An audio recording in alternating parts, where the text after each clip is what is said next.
Hope you're all okay. I've waited a couple of weeks to do the second part of my mission to get an insulin pump video.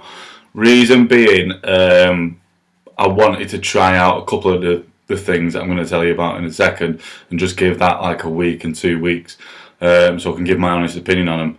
So far, just to recap what I went through in my first part of my video series, I'm trying to get an insulin pump to improve my control and therefore improve my quality of life with my type 1 diabetes. So I went to see my DSN diabetic specialist nurse, propositioned all this to her, and she wanted to try me on a new sort of insulin called degludec, and it's basically a different kind of background insulin. The simplest way to describe it, for those type 1s watching this, you'll understand. If you're not, I have two sorts of insulin, one that I have with food, one I have every night that kind of like trickles in the background. What was happening is I was having like hypo, so low blood sugar attacks, and they wanted to try me on a different sort of background insulin to see if that would make a difference. So I started on that. 2 weeks I've been on that now, which I'm going to tell you more about in a second. And what she also wanted me to do is fit me with a glucose sensor. It's called like a flash glucose monitoring machine, which is basically, if you can see, that little thing there. So what this is, what this does is basically, instead of pricking my finger, I've got a little device here. Show you how it works. I would scan, and it would give me a blood sugar reading. If you can see that, if it's going to focus in. So 6.3. Sorry, it's not focusing in properly on that. So first off, the new insulin, this Tresiba insulin degludec, I think it's got a couple of names. It's not working very well for me at all. My blood sugar has started to go high more often than what it was when I was on my old sort of background insulin. I've tried, increasing my dosage and things like that, and it's just proving to be really difficult to keep it in my range bracket of control, which is like 4 to 10. So I'm running at like 12s, 15s, even 18s sometimes, which is pretty high.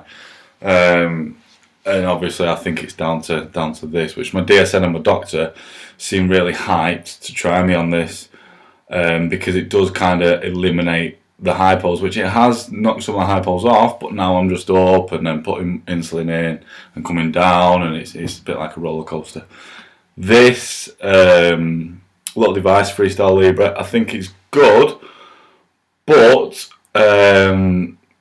basically these sensors last 2 weeks, and they cost us diabetics between £45 to £47.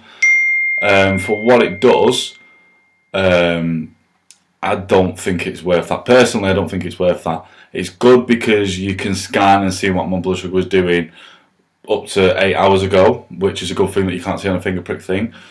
But the reason I don't think it's worth that is because there's a bit of a delay. People who have got one of these will know this already. People who haven't, or type 1s that are wanting to know about these, who have asked me, there's a delay. There's probably a 5 to 10 minute lag.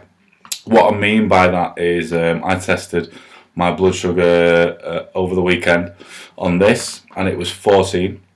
Now that's enough for me to have to put a correction dose of insulin in. I then did my finger pricker test, and it was 9, so it was in my range. So if I didn't know better and I didn't test it, I would have put insulin in, and I was already on the way down with my blood sugar, and I would have had a really bad hypo. So there is a lag, so just be aware if you're going to use these, there is a bit of a lag.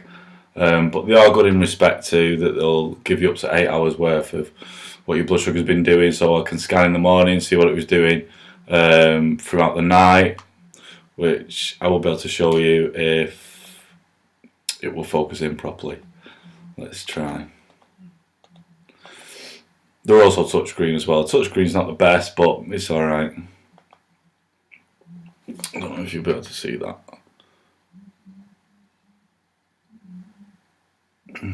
A little bit.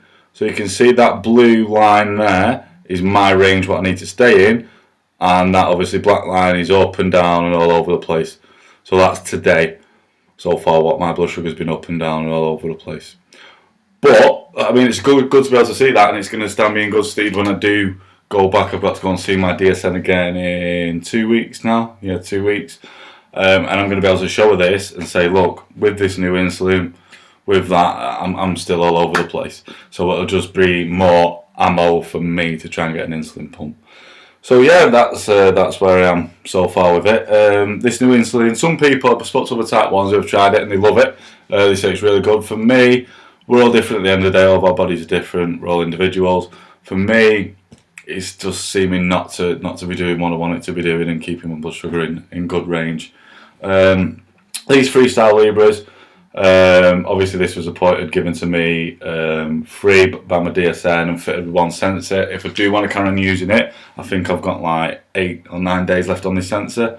If I do want to carry on using it, they are 45 or 47 pounds, I think, like I said. Do I think it's worth it? Personally, no. I'd probably be willing to pay about 20 quid. The reason being is because it's not going to replace pricking a finger, because that's going to tell you what it is there and then, so you still need to have to prick your finger. So for type 1s out there thinking about it, you still need to use your finger pricker, but it is good in respect it's going to tell you what it's doing, 8 hours ago, so it'll give you your graph and show you trends and stuff like that.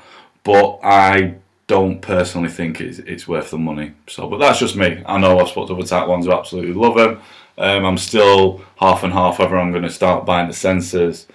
I might buy one a month or something like that, just to get a good idea of the graph and what's going on with blood sugar. So yeah, I'm seeing my DSN again in a couple of weeks. I'm just going to take her all these readings and stuff and just basically speak to her about the insulin and weigh my levels. Have been like a roller coaster. So type 1s out there, I hope you found the video helpful. I know a lot of you are wanting to know about these.